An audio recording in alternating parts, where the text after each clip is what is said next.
Hello friends, নমস্কার। Welcome to my channel laughter triple two. কেমন আছেন বন্ধু? আশা করি সবাই খুব খুব খুব ভালো আছেন এবং সুস্থ আছেন। আপনাদের সবার ভালো লাগা, ভালোবাসা এবং সুস্থতাকে কাম্য করে প্রত্যেক দিনের মতো আমি আবারও চলে এসেছি আপনাদের সামনে নতুন একটা রিডিং নিয়ে। কেমন আছেন সবাই?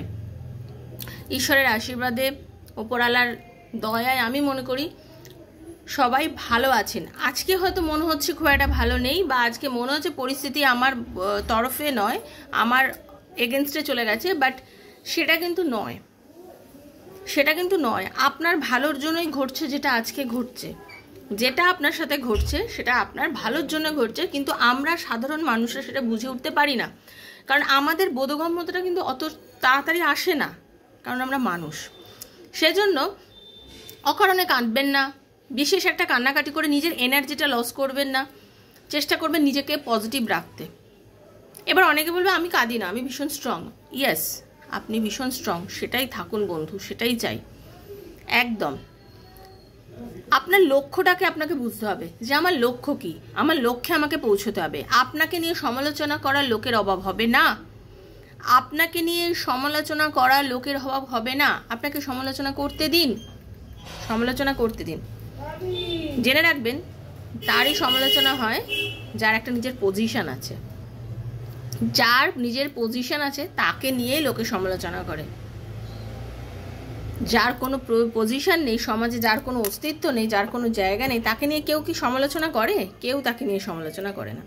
সেই জন্য আপনি ঈশ্বরকে ধন্যবাদ জানাবেন যে ভগবান, আমাকে তুমি সেই জায়গায় পৌঁছে দিয়েছো, সেই জায়গাতে নিয়ে গেছো যা 5 জন মানুষ আমাকে নিয়ে এখন বলতে পারছে। ঠিক আছে, এই রকম নিজেকে বানান। একটি ছেলে একটি মেয়ে একটা রিলেশনশিপে ছিল, সেই রিলেশনশিপটা ব্রেক হয়ে গেল। কেন ব্রেক হয়ে গেল? খুব পজিটিভ একটা কারণ আপনাদের বলছি। এবার আপনারা দেখুন, আপনারাও অনেকেই কারণের মধ্যে পড়েন। কিরকম ভাবে দেখুন, একটা ছেলে একটা মেয়েকে প্রচন্ড পরিমাণে ভালোবাসে, কিন্তু মেয়েটা ছেলেটাকে ভালোবাসে না। মেয়েটা একদমই ছেলেটাকে পছন্দ করে না। কিন্তু এই যে মেয়েটিকে ছেলেটি বারবার বলছে আমি তোমাকে খুব ভালোবাসি, তুমি আমার সঙ্গে রিলেশনশিপে আসো, তুমি আমার সাথে রিলেশনশিপে থাকো, এটা বারবার বলছে। মেয়েটা সেটা কিন্তু এনজয় করছে, প্রচণ্ড পরিমাণে মেয়েটি এনজয় করছে। মেয়েটি আর একজনের সঙ্গে রিলেশনশিপে আছে এবং সে ওই রিলেশনশিপে থাকাকালীন সে এনজয় করছে। এই ছেলেটি তাকে এত পাগলের মতন ভালোবাসছে, সে প্রচণ্ড পরিমাণে এনজয় করছে। এইবারে কি হলো, এরকম আপনাদের অনেকের সঙ্গে ঘটছে। আপনি হয়তো কারোর সঙ্গে রয়েছেন, আপনাকে হয়তো কেউ ভালোবাসছে, বা আপনি কাউকে প্রচণ্ড পরিমাণে ভালোবাসছেন, এটা হয়তো আপনার পার্টনার অন্য কারোর সঙ্গে রিলেশনশিপে রয়েছে। এইরকম ঘটনা ঘটছে, যেটাকে সহজ কথায় আমরা বলি থার্ড পার্টি রিলেশনশিপ, তাই তো রয়েছে। এইভাবে দুজন যখন একটা রিলেশনশিপের মধ্যে রয়েছে এবং এইভাবে যখন ওদের মধ্যে রিলেশনশিপটা চলছে, সেই অবস্থাতে একদিন এই যে মেয়েটি যার সঙ্গে রিলেশনশিপে ছিল সে তাকে ছেড়ে চলে যায়। তখন মেয়েটা একলা পড়ে যায়।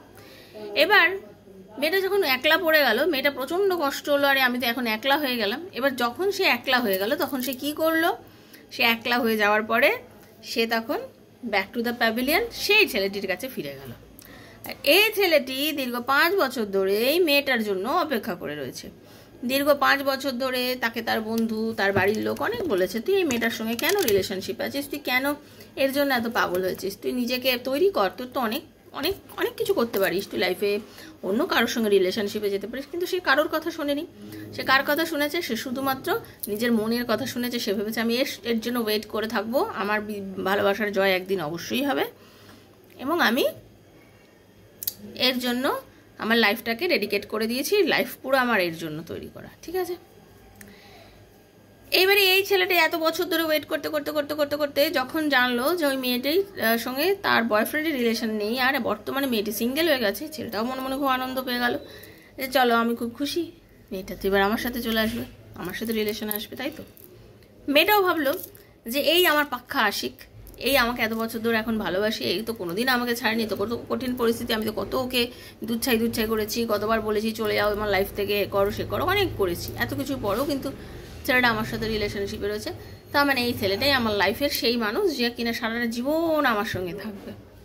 এই ভেবে কি করলে এই ছেলেটি এই সম্পর্কটার মধ্যে আনন্দ পেল, মনে মনে খুশি হলো এবং মেয়েটি যথারীতি এই ছেলেটার কাছে কাম ব্যাক করলো। এদের দুজনের রিলেশনশিপটা খুব সুন্দর এগুলো। এইবারে কিছুদিন যাওয়ার পর, জাস্ট 6টা মাস যাওয়ার পরে ছেলেটা আস্তে আস্তে মেয়েটার প্রতি ইন্টারেস্ট কম দেখাতে শুরু করে। যে দীর্ঘ 5 বছর একটা ইন্টারেস্ট দেখিয়ে এসছে, সে কিন্তু হঠাৎ 6 মাস পর থেকেই তার প্রতি ইন্টারেস্ট তার কম। অথচ এই 6 মাসে কিন্তু এই 5 বছর সে কিন্তু পাগলের মতো অপেক্ষা করেছে। এইবারে সেই ইন্টারেস্টটা কম করতে করতে করতে করতে রিলেশনটা আস্তে আস্তে ছেলেটা 1 বছরের মধ্যে ছেলেটা রিলেশনটাকে ব্রেক করে দিল এবং মেয়েটার থেকে ডিটাচে চলে গেল। মেয়েটা প্রচণ্ড কাঁদছে। মেয়েটা আবার বলছে যে তুমি কেন আমার সাথে এরকম করলে? তুমি তো আমাকে 5 বছর ধরে ওয়েট করেছিলে। যে 5 বছর তুমি আমাকে ওয়েট করেছিলে, সেই 5 বছরে তো আমি তোমাকে পাত্তাও দিইনি, আমি তোমার কাছে ফিরেও আসিনি। তুমি এত বছর আমার জন্য ওয়েট করেছো বলেই কিন্তু আমি, গল্পের টুইস্টটা বুঝতে পারলেন? এত বছর আমি ওয়েট করেছো বলেই কিন্তু আমি তোমার কাছে ফিরলাম, আর তুমি সেখানে আমাকেই ছেড়ে চলে গেলে। এই ঘটনাটা কেন? এটা একটা শিক্ষামূলক ঘটনা। কেন এই ঘটনাটা ঘটলো? আজকে আমি কি করব? ছেলেটা বললো আমার তো জানার দরকার নেই, তুমি কি করবে? তুমি যখন 5 বছর ধরে আমি তোমার জন্য কেঁদেছিলাম, তুমি কি আমার জন্য কিছু করেছিলে? তুমি কি আমার জন্য কিছু ভেবেছিলে? ভাবোওনি, কিছু করোওনি। আমি আমার মতন করে তোমাকে ভালোবেসে গেছিলাম। এখন আমার ভালোবাসা শেষ। আমার ভান্ডারে আর তোমার জন্য কোনো ভালোবাসাই নেই। এখন আমার ভালোবাসা শেষ, আমি আর তোমাকে ভালোবাসতে পারছি না। মেয়েটা অনেক কাজে অনেক রিকোয়েস্ট করছে, কিন্তু ছেলেটা কি বলে দিয়েছে, আমার আর ভালোবাসা নেই তোমার জন্য, আমি আর ভালোবাসার জন্ম দিতে পারবো না, তোমার জন্য আমার কোনো আর ফিলিংসই নেই, সেজন্য তুমি টাটা গুড বাই, তুমি এবার তোমার রাস্তা দেখো, আমি আমার রাস্তা দেখে নিয়েছি। গল্পটা থেকে কি শিখলেন? গল্পটা থেকে শেখার সত্যি কথা কিন্তু অনেক কিছুই আছে। ঘটনাটা হচ্ছে, মানুষ ততদিন কোনো জিনিসের জন্য পাগলের মতন, এই যে আপনারা অনেকেই ভাবেন ভালোবাসা না, অনেকের কিন্তু ভালোবাসা নেই, অনেকের আছে জেদ, পাওয়ার জেদ। আমাকে হাসিল করতে হবে, আমাকে হাসিল করতে হবে, ওকে আমাকে নিতে হবে, জিততে হবে। এই যে জেতা, আপনারা শুধুমাত্র জেতার জন্যও কিন্তু অনেকে বসে রয়েছেন, শুধু জিতবো, ও আমার কাছে ফিরে আসবে, ওকে আমি হাসিল করে আমি ওকে ছেড়ে দেবো, কি তাই তো? তো অনেকেই কিন্তু জেতার জন্য অপেক্ষা করে আছেন, ভালোবাসার জন্য নয়। মানুষ ততক্ষণ অব্দি কারোর পেছনে ছুটে বেড়ায় যতক্ষণ মানুষ সে জিনিসটা পায় না। যখন মানুষ সে জিনিসটা পেয়ে যায়, তাকে ইউজ করে, তাকে ভোগ করে, তাকে নিয়ে শান্ত হয়ে যায়, ব্যাস, আর তাকে আর ভালো লাগে না, তারপর মানুষ সেটাকে নিয়ে ছেড়ে বেরিয়ে যায়। এই রিলেশনটাই অনেক বছর থেকে হয়তো সারা জীবনের একটা রিলেশন হতে পারতো, যখন মেয়েটিকে এই ছেলেটা অনেকবার ভালোবাসার কথা বলেছে এবং মেয়েটা তাকে ইগনোর করে গেছে। সেই সময় যদি এই মেয়েটা ইগনোর না করে এই ছেলেটির সঙ্গে রিলেশনশিপে থাকতো, আজকে হয়তো ওদের রিলেশনশিপটা মজবুত থাকতো। কিন্তু যেহেতু সেই সময় মেয়েটা অন্য কারোর কাছে চলে গেছিলো এই ছেলেটাকে ছেড়ে এবং রিলেশনটা রাখেনি, আজকে যখন সে কাম ব্যাক করেছে তখন এই ছেলেটি আর এই রিলেশনশিপটা থাকতে চাইছে না। তার মনে হচ্ছে না, আর দরকার নেই, হয়ে গেছে, আমাকে পেয়ে গেছে, আর আমার প্রয়োজন নেই। তাই জন্য বলছি, কিন্তু কেরিয়ারের এই যে 5 বছর সে নষ্ট করেছে, নিজের পড়াশোনা করেনি, নিজেকে দাঁড় করায়নি, সেগুলো কিন্তু সে ভুল করেছে। তাই জন্য বলছি বন্ধু, অনেকেই আছেন যারা নিজের কেরিয়ারটার কথা ভুলে গিয়ে শুধুমাত্র ভালোবাসার পেছনে ছুটে নিজের বর্তমানটাকে অস্বীকার করছেন। বর্তমানকে কখনোই অস্বীকার করবেন না, বর্তমানকে নিয়ে বাঁচতে হবে। নিজেকে তৈরি করুন, সবাই নিজেকে তৈরি করুন, নিজের জায়গাটা পরিপক্ক করুন। ঠিক আছে, চলুন আজকের রিডিংয়ে দেখব, যে আপনাকে কষ্ট দিচ্ছে, যে আপনাকে ছেড়ে চলে গেছে, আপনি প্রচুর তাকে পায়ে ধরেছেন, প্রচুর বার তার জন্য কেঁদেছেন, তাকে পাগলের মতন ফিল করিয়েছেন যে প্লিজ প্লিজ প্লিজ প্লিজ ফিরে আসো। সেই মানুষটা কি ফিল করছে? আপনাকে ছেড়ে তো চলে গেছে, আজকের দিনে দাঁড়িয়ে আপনাকে অ্যাভয়েড করে, আপনাকে ব্লক করে, হতে পারে আপনার সাথে খুবই কম কথা বলে, এই মুহূর্তে এই পরিস্থিতিতে দাঁড়িয়ে তার আপনার জন্য অনুভূতিটা কি, আপনার জন্য তার অনুভূতিটা কি, সেইটা নিয়ে আজকে রিডিং করব। যারা রিডিংটা দেখবেন কন্টিনিউ দেখবেন, কখনো স্কিপ করবেন না। ট্যারো রিডিং কখনো স্কিপ করলে মেলে না। যারা প্রথমবার আজকে আমার চ্যানেলে এসেছেন, সবাইকে স্বাগত জানাচ্ছি বন্ধু। লাভ টাওয়ার ট্রিপলটি আমার শ্রীকৃষ্ণ যে চ্যানেল আপনার প্লিজ সাবস্ক্রাইব করবেন বন্ধুর চ্যানেলটাকে, বেলটা দাবিয়ে দেবেন, কারণ প্রত্যেক দিন আমি এখানে ভিডিও দিই, প্রত্যেক দিনের ভিডিও নোটিফিকেশান পয়লা আপনার কাছে পৌঁছে যাবে। ওপেন প্ল্যাটফর্মে বানানো রিডিং সবার জন্য হয় বন্ধু, যার সঙ্গে যতটা রেজোনেট করছে কাইন্ডলি তিনি ততটুকুই নেবেন, যার রেজোনেট করছে না দয়া করে লেট গো করে দেবেন, কারণ এটা জেনারেল প্রেডিকশান হচ্ছে, সবার জন্য হচ্ছে, কারোর একার প্রেডিকশান করছি না।